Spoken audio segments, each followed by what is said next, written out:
Hello and welcome back to my channel. This is Early Career Academic. On this channel, I explore how I use the Passion Planner to set personal and professional goals. In this video, I'm going to be talking about Gantt charts again. Yay! So if you are an academic or if you're someone who has multiple workflows or multiple projects going on at any one time, this is a video for you. Before I get started, I am a Passion Planner ambassador. That means there's an affiliate link in the discount code and a discount code in the description of this video. Please feel free to use the link or code, and sometimes you can't use the code if you're using different discount codes. The link still gives me credit, if you will, for your sale. So if you like this channel, if you learn about the Passion Planner through this channel, you're interested in picking up Passion Planner stickers, notebooks, planners, pens, you name it, or the digital products as well, of course, I appreciate your support by using the link and or code. So thanks for being here. This is the Passion Planner medium in the Dusty Rose cover with the rose gold tabs, in case you are interested. So I use Gantt charts to organize the many projects and workflows that I have on my plate as an academic with an administrative position at the moment. And I put these Gantt charts in the back pages in the work section. I divide them up as you see with the tabs here. So this is the work section of my back pages. And as you can see, I use Gantt charts for the spring. I had 4 categories: admin, teaching, academic writing, and other. Other was kind of personal things whenever they would be impacting the workflow. Like for example, when we took this trip to California, that's what that signifies. But academic writing is the yellow. Teaching is specifically, I use that for showing myself when I would have like a heavy feedback or grading workload in a given time period. And the administrative is obviously anything having to do with administrative work, including my actual role on the admin team and, any kind of heavy administrative lift that I have as a faculty member.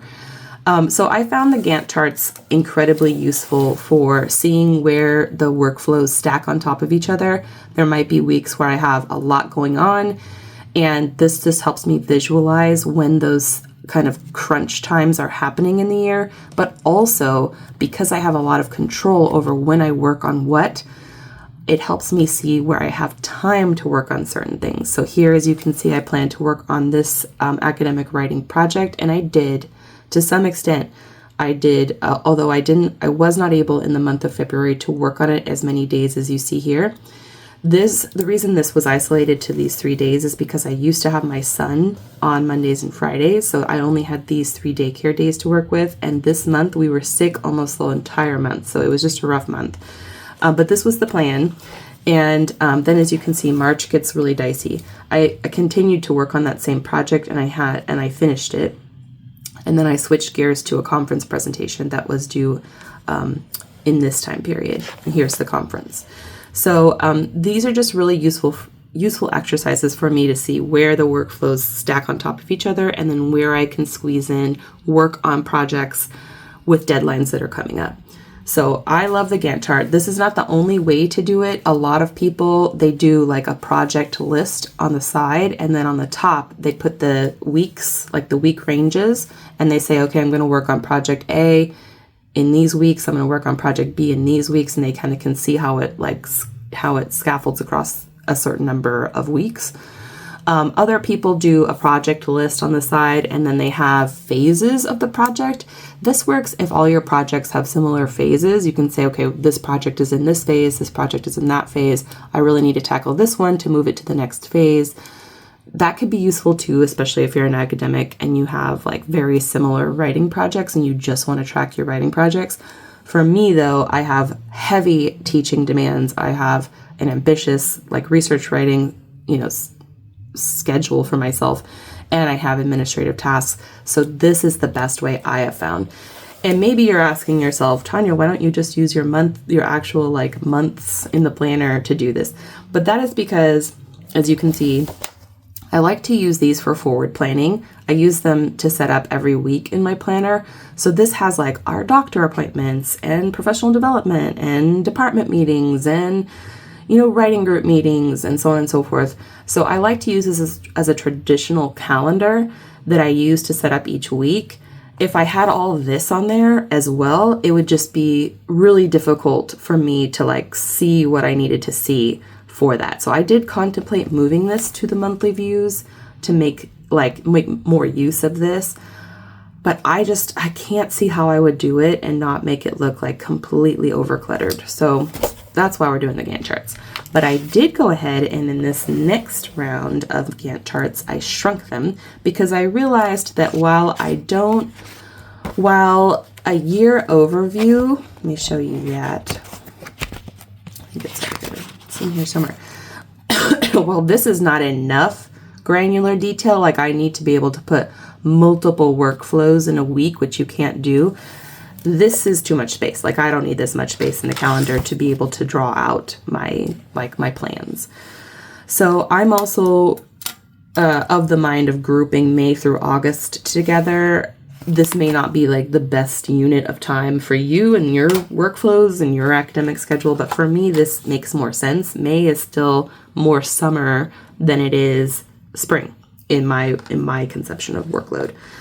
So I'm going to go ahead and put a key at the top here, and you guys will be kind of processing in real time with me some of this stuff that I'm doing this summer, because I have not had a minute to sit down and like really think about how I'm going to plan out like my work for the summer. So you're going to get this. I did not even prepare ahead of this video, which I typically do a little bit more preparation. Let me just remind myself. I might change academic rating to teaching. One of the things I neglected to put on my previous Gantt chart is teaching prep. I think because up until recently I didn't have a ton of teaching prep. I just kind of I had the same, I just realized I need to take this pen back.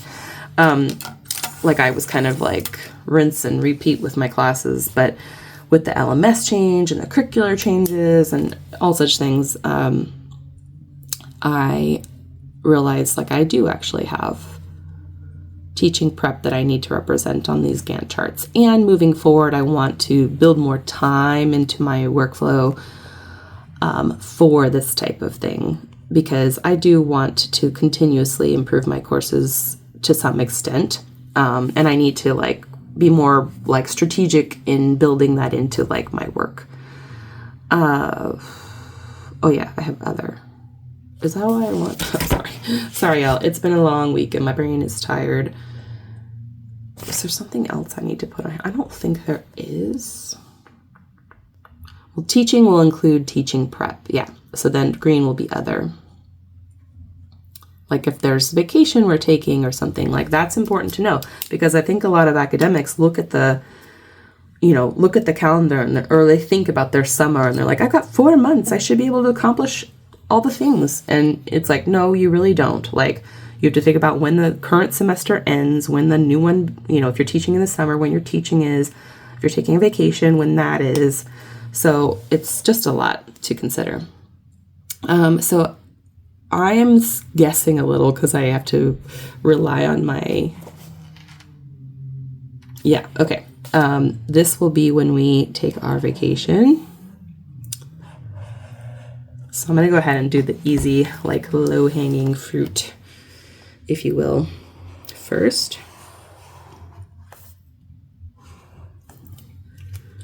Excuse me. I am getting over COVID, I'm pretty sure. So this is our trip to visit my brother, which will be exciting, I'm hoping. There's a lot of water and cliffs where he lives, and I just feel like I'm going to be running around trying to keep my kids from killing themselves. Okay, so then I think what I've decided for when I will tackle this teaching prep, I need to do, because we're already here pretty much, so definitely next week is going to be all teaching prep. I probably will need the whole week pretty much. So this is summer teaching prep, because I like to open the classes the Friday before the session starts. And here's the kicker is between this time and the end of that term, so it's 1, 2, 3, 4, 5, like between here and here, there would be additional teaching lines that I put, because I need to know like when do I owe them like massive feedback and stuff like that. The problem is I have not created the schedule for summer yet, so I don't actually know. I'm looking to see if I did not put the end of the semester. I'm pretty sure it ends around this time here. I might have it in my yearly overview. It's like I think about these things. Okay, so semester ending on the 24th, it looks like. Yeah, okay. So I'm just going to go ahead and mark that in for my own edification. This is the start and this is the end of the summer session. But yeah, because I don't honestly know when everything will be due for them yet, because I haven't created the schedule. But just know that in this time period, there's going to be a lot of teaching lift. So we got that. We got that in the head. Okay, and then the other thing that I have not done yet, but I will do on Friday, is submit my abstract to the roundtable. I'm going to go ahead and finish that. So I created a draft, but I'm not entirely sure. I might change it because some stuff has changed on that. The other thing I don't know, and if you watched my,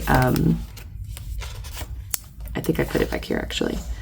If you watched my video that I posted recently on my academic projects list, I'm still waiting to hear back about this manuscript. I don't know if it's included in the special collection, and I'm like almost at the point where I'm going to email them to be like, hello, like, will I have to do work on this summer? But one thing I do know is happening is proofs for my book. Those are imminent. I owe them, I think, to the press. When did I say I would give it to them? Actually, like, probably Monday. So I think I gave my contributors till the 11th. So maybe I owe it to the press here. But I could definitely start like processing those maybe tomorrow. And then definitely I need to make some time in here for proofs.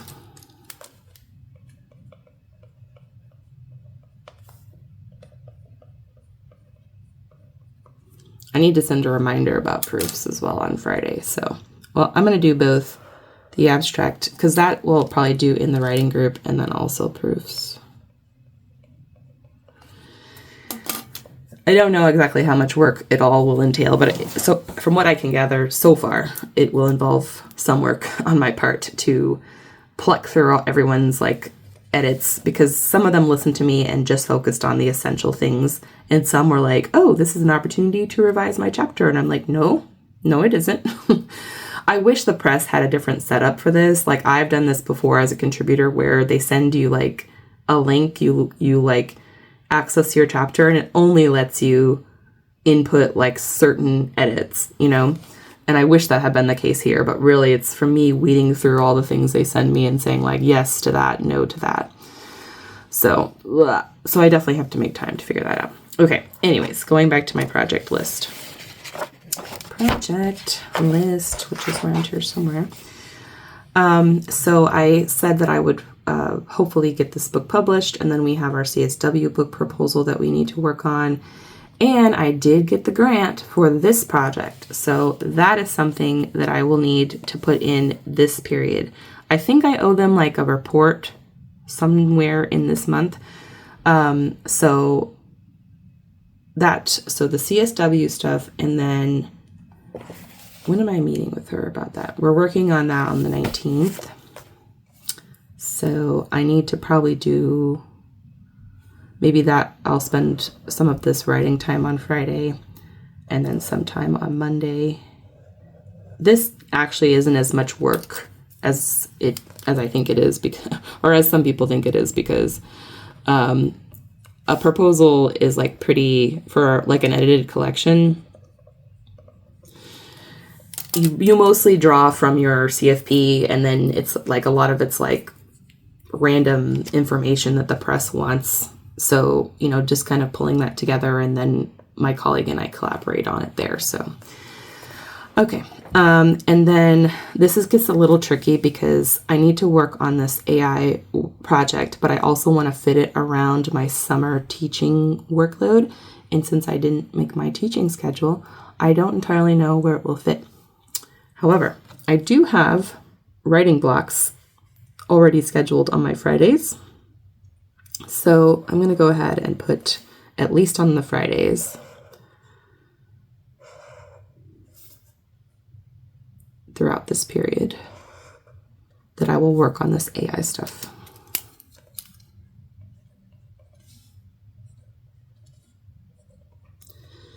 And I honestly don't know how long it'll take me to do this, but what's kind of nice is this is doubling as prep for fall. So it's both things simultaneously, but I do need to keep careful track of the decisions I make and the thoughts I think because I'm going to write an article on it. So it's definitely involved, and there's going to be research and experimentation and so on, but it kind of is doing double duty, which is always what you want if you can help it when you're an academic, is to have things do more than one thing, ideally. Okay, so I've got that. And that's basically what I plan on working for summer. I'm leaving some space for this. If they come back and they say you are accepted, then there will be stuff I need to do for that, I'm sure. But for now, I think this is plenty. Thankfully, this summer is one of the first summers in a while that I don't have some like crazy promotion portfolio I need to put together or some stuff. So the admin stuff is actually kind of like bleh. I do need to add in my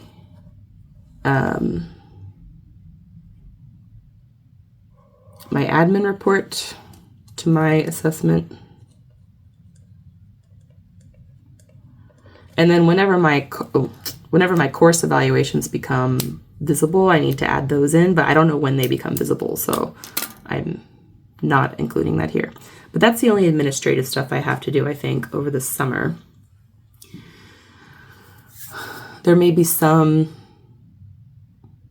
professional development stuff, but I don't think thankfully I'm moving off the admin team, so yeah.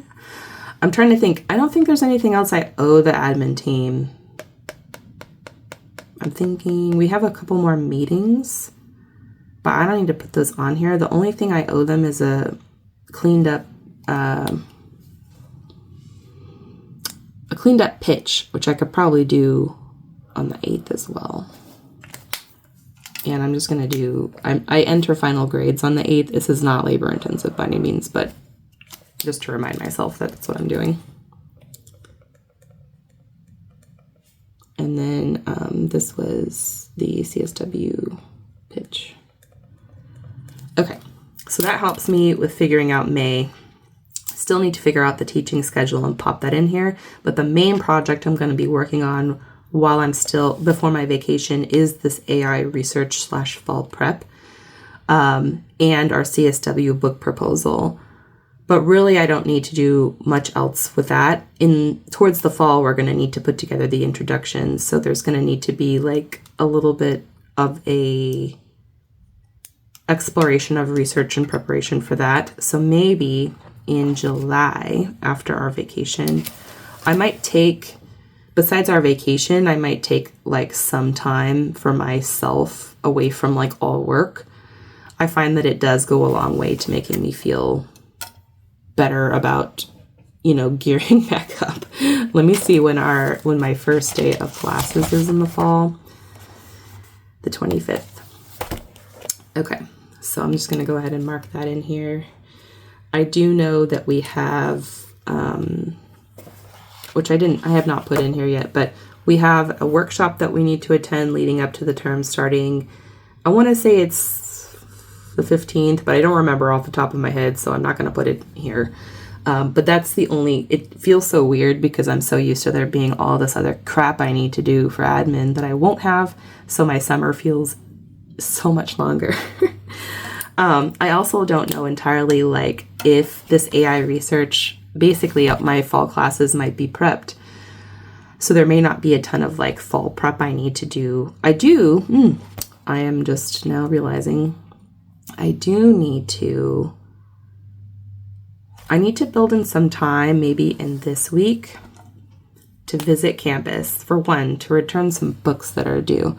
And for another, I need to visit some places and do some like, I wonder if I should wait on this for July. I need to visit campus one of these days. I need to see what my teaching schedule will be like, but what I'm thinking is I'm teaching a community engaged honors course in the fall. That I have not done prep for. So I'm going to come in here, and I think maybe after I take a couple weeks mid-July, I will work on this prep for my honors class.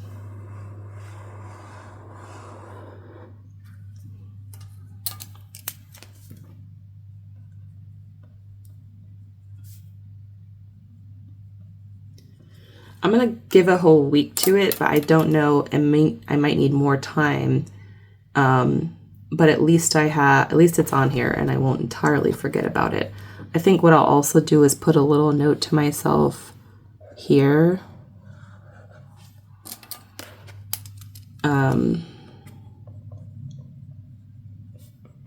Because I would like to do like a little prep to see how much prep I will need to like then return to in July.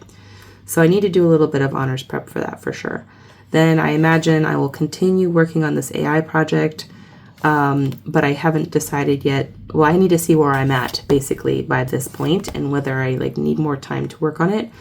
There may be that other manuscript, and then of course we have our book, but I don't entirely know like when we plan on tackling the introduction for that. All the contributors' manuscripts are due in September, so then that will kind of like, increase the focus on that project. But I think that is about it, unless I want to add something in, but I don't want to right now. I have too much course prep to do.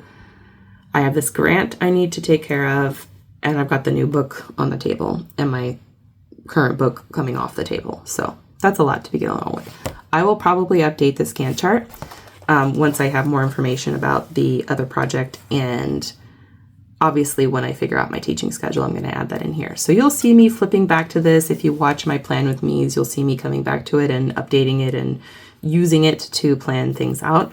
But yeah, that's essentially the way that I use the Gantt charts, is to figure out when I'm going to work on what and how the workflows overlap over time. So yeah, let me know in the comments, do you use a Gantt chart or some similar method, or maybe a different version of a Gantt chart to track your projects and workflows? I'd love to know.